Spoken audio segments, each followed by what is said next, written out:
College में गर्मियों की छुट्टियां होने पर राधिका और रोहन अपने दोस्त मनोज और शिल्पा के साथ परिवार के पुराने फार्म हाउस पर घूमने जाने का प्लान बनाते हैं।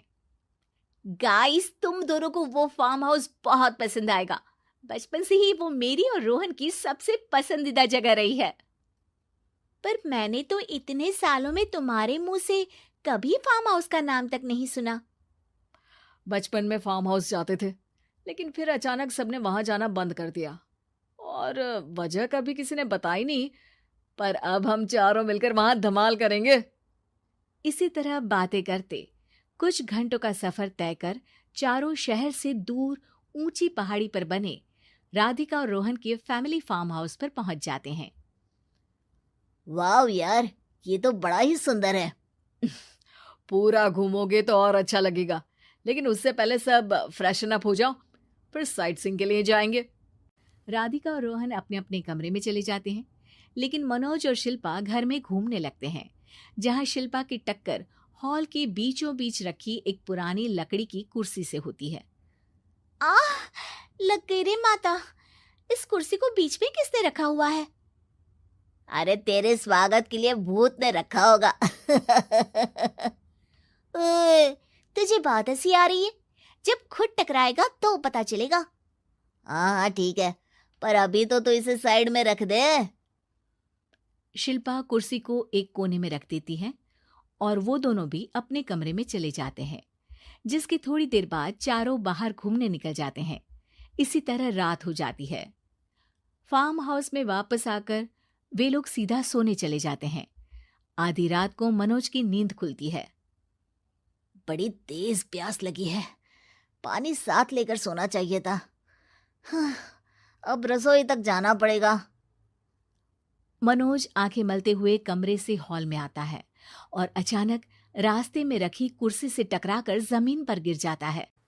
अरे मर गया रे दादा। शिल्पा सही बोल रही थी, बड़ी तेज लगती है ये कुर्सी तो, पर इसे दोबारा बीच में किसने रखा?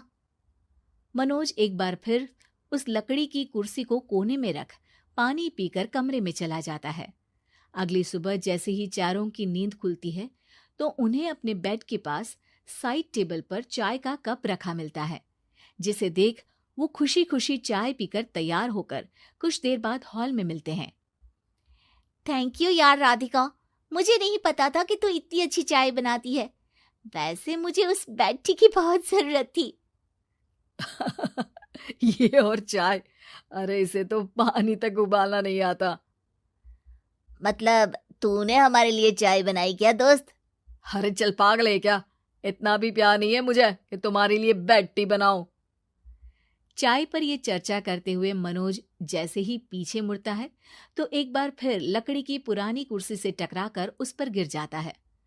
हाय रब्बा, अरे चाय छोड़ो, पहले ये बताओ कि इसे बार बार बीच में कौन रखता है? कल रात ही मैंने इसे साइड किया था। तुम पहले ये बताओ कि चाय किसने बनाई थी?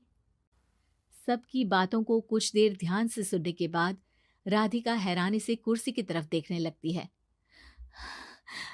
भूत दीदी। राधिका की बात सुन आपस में झगड़ रहे सारे दोस्त शांत हो जाते हैं। क्या बोला अभी तूने? अरे पर अब वो यहाँ कैसे हो सकती हैं? क्यों नहीं हो सकती? हमने यहाँ आना छोड़ा था, पर उन्होंने तो घर नहीं छोड़ा ना। और याद करो, ऐसे बेड के पास कप रखना और कुर्सी को कमरे के बीच में रखना, ये सब वही तो करती थी। ये तुम दोनों किसकी बात कर रहे हो? अरे जो भी हो, कुछ अच्छा तो बिल्कुल नहीं लगता।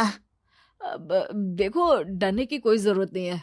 वो सालों से इस घर में रहने वाली भूत दीदी है। वो बचपन से ही हमारे यहाँ आने पर एक बड़ी बहन की तरह हम दोनों का ख्याल रखती हैं। ओए, पगला गया है क्या? शिल्पा, मुझे यहाँ नहीं रहना, तू भी मेरे साथ ही चल। ये दोनों तो पागल हो गए हैं।